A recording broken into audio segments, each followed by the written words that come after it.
Welcome back to They Did What? Your source for the internet's craziest, most entertaining stories, where I go them, analyze them, and most certainly make fun of them. Today I'm going to read a story titled, My Living Girlfriend, a 39-year-old female, kept her ex-lover in her life daily.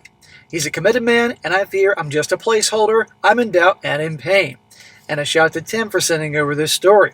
And guys, this story is actually two parts in this one video here, about a guy who's now dumping his girlfriend, thank the Lord, after getting a dose of reality thanks to the Reddit community. Thankfully, people with brains actually chimed in on his story. He posted this first part, which I just read to you now, and oh, they gave him a dose of reality, and part two, which you'll hear, is how he handled things right. And what happened here? Another guy, doesn't know any better, who rushed into a relationship with a girl he really didn't know, and really rushed things by having her move in. And surprise, surprise, he discovered some things about her after she moved in. And like a lot of women out there, she's only with him for what she can get out of it, and is just clearly biding her time until the guy she really wants comes available.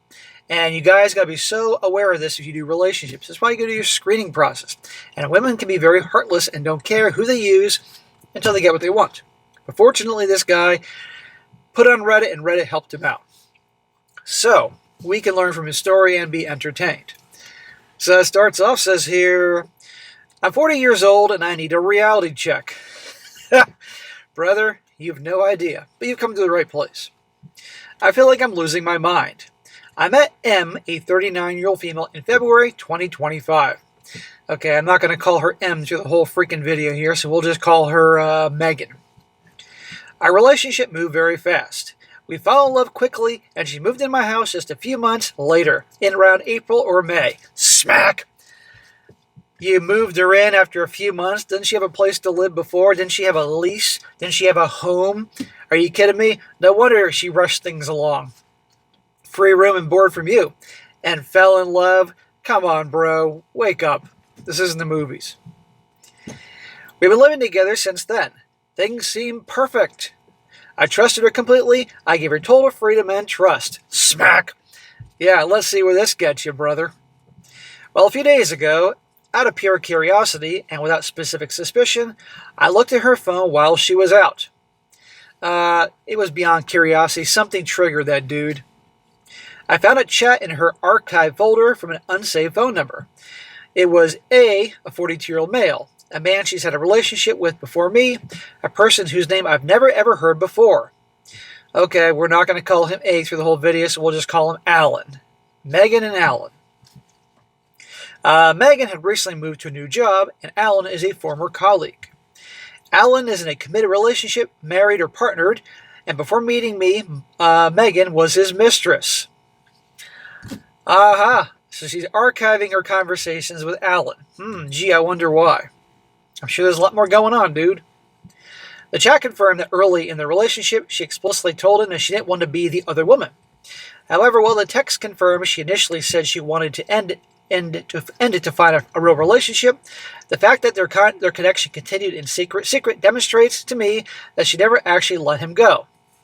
Well, of course she didn't let him go. She was obviously trying to play hardball, give him an ultimatum. You get divorced and be with me, or otherwise we're done. But it didn't work, and she still has him around. What I found out in their chats. Number one, Megan never stopped communicating with Alan. Shocker. Even after moving in with me. She continued to call him or text him first almost every single morning on working days. All while this guy thought they had a great loving relationship. This is what happens when you rush into things and not do your homework. You gotta do your homework on women, guys. That's just how it is. Too many temptations out there. Number two, it was not random. It was a routine. Megan calls Alan almost every workday morning, usually starting around 8:15 in the morning and 8:30 a.m. These aren't short check-ins, especially in the beginning. They were consistently 20 to 30 minutes long. She leaves my house, gets in the car, and calls him. She has had this daily ritual she hid this daily ritual from me for 9 months. 9 months, guys. So much for the whole love thing. Now, I'm sorry this happened to this guy. That's not cool. It shouldn't happen to any guy out there, but now's the time to get rid of her. This is why you don't rush into things. Number 3, she tells me she's grabbing a quick lunch alone or with colleagues. The message shows she systematically coordinates dates with him. She initiates these meetups. And 4, she remembers his birthday and texts him happy birthday late at night while she was with me. All that happened with me completely in the dark. Well, you're not alone, man. A lot of things like this have happened to guys out there. But what you can do is end it with her and learn from this experience. Let me be clear, I'm not a possessive guy. No kidding. During our relationship, I met a male friend of Megan, not Alan, another person, with no jealousy at all. Seeing close relationship with this person, I even asked, out of pure curiosity, if she had a previous love interest with him. She said no, that he's just a friend, and I should not worry about him. I trusted her completely. Smack! You never trust completely. And who knows, maybe he was just a friend, or maybe he was just another guy on backup, on layaway. That's what they do. Women don't just keep one guy on layaway. They can keep several men on layaway. But Alan is a novelty to me. Since Alan is unavailable, he won't leave his partner, I'm terrified that I'm just a placeholder. I provide the stability, the house, and the official relationship title she can't have with him. Sounds about right to me, and this happens to a lot of guys out there. Remember, guys, if you were not the guy who women chased after a lot when you were younger, teenage years, high school, college, you really didn't have much, you weren't really a ladies' guy, or at least seen by them as a ladies' man, and then maybe you got to be your late 20s, definitely 30s, you start having a career, start having some money, and all of a sudden they start paying a lot more attention to you, it isn't just because they've matured out of nowhere, it's because of what you can provide. Because they can tell you're that type of guy that they can seduce very easily with little effort, and then rope you in and have you as a boyfriend, someone to pay for things, maybe potentially a guy to propose to them because they want to have a ring on their finger, someone to take care of bills, and be a placeholder for somebody better, or just marry and have their fun on the side. It happens. If nothing's changed by you at all, except you've gotten a job and some money, and I think this guy here was just like that. Let me be clear here. I'm not a possessive guy. During a relationship, I read that part. My bad, guys. To be fair to her, Megan, is not a gold digger. Bro, come on here. They're all kind of gold diggers. She contributes to the household, buys groceries, and cooks. She isn't using me for money, or at least I hope not. But I fear she's using me for the emotional stability that she cannot get from her ex-lover, while keeping the connection with him alive. I confronted her last Sunday. Well, good for you. I'm glad you didn't let it drag out any longer. At first, she denied everything. Then she admitted who Alan was. Of course she denied everything. Her excuse for the chat being archived and the number saved, she claimed that she didn't want her colleagues to see it on her screen at work. I didn't believe this. You archive chats to hide them from your partner, and she claims their responsibility was purely for professional support because I was supposedly distant during her recent job change. Oh, okay, so this guy telling the story is the bad guy. Therefore, it's his fault that she's been talking to this dude for 9 months every day with her good morning phone conversations for 20, 30 minutes. Yeah, amongst many other things that were going on here. Always blame the guy. It's always a guy's fault. This is a lie or an excuse. I actively helped her write her CVs, prepped her for interviews, and supported her constantly. Furthermore, hiding daily 30-minute phone calls and secret lunches with your ex-lover is not professional support. Well, it is in her book. During our argument, you shouldn't have gotten an argument with her, dude. You should have just told her you know what's going on and get the fuck out. No one screamed or yelled. It was a civil but painful discussion. She tried to flip the script. She insists on putting my invasion of her privacy on the exact same level of what was discovered. Of course she did, because that's what they do, and she figures you'll cave. No, it is not even close. And he obviously went through her phone because he sensed something was up. I know I was wrong to check her phone, and I'm not proud of it. Smack! Shut up. It was a breach of trust, and I admitted that to her. However, unfortunately, I found something I wasn't supposed to see, but that changes everything. She's using my sin of checking her phone to distract from and minimize her 9 months of daily deceit, acting as if we are equally guilty. Yeah, 9 months of daily deceit. Okay, so 9 times, let's just say 30 days per month. Let's just make it simple. 270 some odd days, give or take a few, her daily cheating and lying and all that versus the 10 minutes she was looking on her phone. Yeah, they're the same. Since I confronted her for the first time, she's been incredibly affectionate, and we've had amazing sex. You're still with her at this point, dude? Smack! This is called love bombing. She doesn't want to lose her little gravy train here. She's acting like the perfect partner, and he says, love bombing, question mark? Nevertheless, I feel empty and confused. She refuses to admit any romantic or physical crossing of lines, despite the chat suggesting a deep emotional bond and secret meetups. This chick really has her number. All she has to do is turn on the charm, give him a little extra attention in the bedroom, and boom, he's still with her. Bonehead. But don't worry. Reddit gives him a piece of our mind, and he does what he has to do soon. Well, after a sleepless night, I spoke to her again this morning. I remained calm and simply told her I'm in pain and living in doubt. If we want a chance, I need the absolute truth, no matter what it is. Brother, that ain't gonna happen. Well, she stuck to her story. She insists it was just a work friendship she handled poorly. She got defensive and aggressive, saying things like, fine, from now on, I'll tell you every single little thing, implying I'm being controlling and overreacting. I would laugh and say, good. Now we're on the same page. Have a nice day, sweetheart. But really, I dump her. Well, she refused to admit to any romantic or physical crossing of lines, despite the chat suggesting a deep emotional bond and secret meetups. Or at the least, trust me on that, the doubt is more than legit. After our latest conversation today, she claims she feels broken and says she realizes how wrong it was to hide Alan's existence from me. Oh, now suddenly she's had a change of heart, huh? However, even while apologizing, she hasn't budged an inch on her story. Shocker. I felt like I gave her a golden opportunity today to come clean, and paradoxically, I would have preferred a confession of some indiscretion, at least in the early stages of our dating, rather than this sanitized version of events. Her persistence in denying what the chat clearly suggests, work friends don't text late at night, or systematically every morning, does nothing to remove any doubt I have. In fact, it only makes me feel like she is still managing the truth. She is. Can a relationship survive this? I feel like I'm a safe option while she keeps the forbidden fruit on the side. See right there. He knows. That's exactly it. You're the safe guy until something better comes along. Guaranteed. She doesn't give a shit. No, brother, this relationship can't survive. And you need to do what must be done. Even though your nice guy instincts tell you not to do that and give her another chance. But at the end of the day, guys like this put up with crap like this because they obviously are deeply insecure, have very little self-worth, and for some reason have in their mind that they got to have a woman in their life, even if it makes them miserable.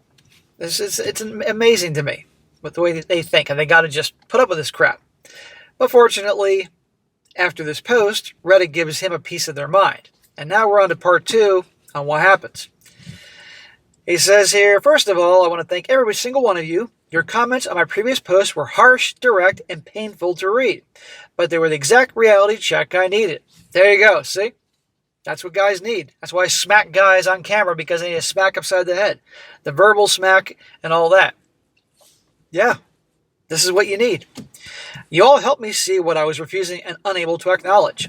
I was indeed a placeholder, a safety net that she used while emotionally living with another man. He says here, the litmus test. There's a detail I didn't fully clarify in my first post. When I found the archive chat with her lover, I didn't just read it. I made a full copy of the logs, export chat via WA, airdrop to my phone, and she doesn't know I have the document. This file has been my litmus test. Every time she tries to minimize saying it ended in February or it was just work, I checked the logs and saw the lie immediately. Well, good for him for transferring the information over to his phone so he can reference this whenever she's lying. Having the truth in my pocket while watching her lie to my face was the most painful, yet clarifying, experience of my life. It helped me move from the first phase of total confusion to the full rage phase that I'm experiencing right now. And I hope it will help me through the inevitable sadness and depression that will come next. You notice he said this is like the worst thing that's happened to his life, which, if that's the case, by 40 years old, that's pretty good that he's had a life without that kind of pain and frustration and hurt. On the other hand, something tells me maybe this is like his first serious relationship. Hence, he doesn't know what to do and rushes into things and all that. which tells me, again, that he was that guy they settled for, not a guy they wanted when they were younger. You connect the dots, guys. You do this long enough, you connect the dots. My decision. I confronted her once again today. As many of you predicted, she engaged in textbook trickle truth, blame shifting, claiming she sought him out because I was distant. But thanks to your advice and the evidence I hold, I realized I could never trust her again. I asked her to move out immediately. Thank God. Good, man. There is hope. See, guys? These guys that behave in a way that makes you want to barf and smack them at the same time, there's hope for them. But it took Reddit yelling at him. Next up, the kitchen incident. Now listen to this part. If you guys, any of you guys saw the movie True Lies with Tom Arnold and Arnold Schwarzenegger like 30-some years ago, what I'm about to read here will sound familiar, and I'll mention more later. This is the part that truly validated everything you guys said about her character. Yesterday she came home. She came to collect her things. While playing the part of the heartbroken victim, she proceeded to empty my house with forensic meticulousness. I didn't say a single word. To be fair, in our arrangement, she was responsible for groceries while I paid for the mortgage, bills, utilities, and vacations. He says, I know, it's not a fair agreement, but I love sometimes dumbs down your brain. Smack! Oh, she paid for groceries, and he paid the mortgage, the bills, the utilities, and vacations. And he said earlier she wasn't a gold digger. Really, dude? So technically she took her stuff, but the pettiness of the act is staggering. She took everything from the fridge and the pantry, even the beer she specifically bought for me. She essentially stripped the kitchen bare. She said since she loves to cook, and I don't, her kitchenware had largely integrated or replaced my basic supplies. By taking every single plate, glass, and utensil she brought back with her, she left me in a situation where I literally had to go out and rebuild daily essentials immediately. Then why didn't you say something, jackass? The contrast is striking. She was ruthless about reclaiming her kitchen items, leaving me with nothing, and she conveniently forgot to return the expensive gifts I gave her for her birthday. If she had any self-respect or dignity, she would have returned the luxury items or at least offered to leave the basics. It showed me her true nature, transactional, calculating, and cheap. She talks about heart and love, but she operates on a balance sheet. So she stripped the kitchen bare. And when I mentioned True Lies a moment ago, there's a scene in True Lies when Tom Arnold, if you guys have seen, I'm sure you've seen the movie, many of you guys, where he looks like Arnold's going to get a divorce, finds out Jamie Lee Curtis is cheating on him, and who cares because she was hideous in that movie. And Tom Arnold talked about an ex-wife who literally cleared him out of everything. And he said his ex-wife, took the ice trays out of the freezer. And he goes, what kind of sick bitch takes the ice trays out of the freezer? Right here, we got a situation just like that. In conclusion, he says, I've drafted a final letter for her. I haven't sent it yet and honestly wonder if she even deserves to read my words or receive any closure from me. Dude, don't waste your time. However, I realize I need to send it for my own sake. It's not about giving her closure, but about reclaiming my voice, asserting the truth, and closing this chapter on my own terms. I have to see her one last time Monday at my office. At your office? You mean you work together? Smack! You don't date your coworkers, genius. In response to her behavior regarding material things, I decided to return the items she had gifted me from my office. I'm not doing this as a trade or an exchange. I'm doing this to take the moral high ground. I want to show her that while she desperately clings to objects, I don't care about stuff. I'm returning everything because I want to purge every trace of her from my life. I'm better than that. After that meeting, I'll send a letter and go absolutely no contact. I'm hurting, I won't lie. I feel used and foolish. But I also feel a sense of regained dignity. I'm walking away with my head held high, leaving her with her lies and groceries. Thank you for helping me dodge a bullet. Well, dude, you were used and you were foolish. But here's the great thing about this. At least you ended it with her relatively quickly after you found out what she was up to and with the help of Reddit. And you have the opportunity to learn from this so you never behave this way again. The question is, will the guy here learn from this? Usually guys don't. Okay? So let's review. Never date your coworker. Never rush into things. Never moving a girl in a few months. And certainly Don't pay for everything. She was a gold digger. He was a placeholder. This is what many of them do. And I'm convinced that this guy had very little female attention. I mean, like real female attention growing up. So she knew exactly what buttons to push with him, which wasn't very hard, to rope him into inviting her to live with him and all that. I mean, come on here. But hopefully he learns. But he should not send a letter to her because she's going to laugh at it, okay? If she even reads it. If he needs to send it for himself, fine. He can just write it out and then burn it afterwards or something like that. It's like, I'm going to send you a letter saying it's over and giving closure. Don't waste your time. Don't give her the freaking satisfaction. The best thing a guy can do is giving her silence. That's it. And all the shit that she gave him, nope. Return it and get some money back, or you can use it, or go to a fucking pawn shop and cash it in for something. And I can't believe he let her strip his kitchen like that. But again, weak, nice guy. So anyhow, guys, thankfully Reddit helped this guy on his path, but this guy still has ways to go, as many guys just like that. But I'll never say never. There have been a lot of guys that have gone through things like this and have learned hard and have been changed forever. Do I think he's been changed forever? No. I think he may have to be burned a few more times before he wakes up to reality. But there you go. So this is why I do this, and hopefully some of you guys can learn from this whole thing. Alright guys, that's it for today. You should comment down below. Let me know what you think about this. And be sure to like the video, share with your friends, and subscribe. I'll catch you next time.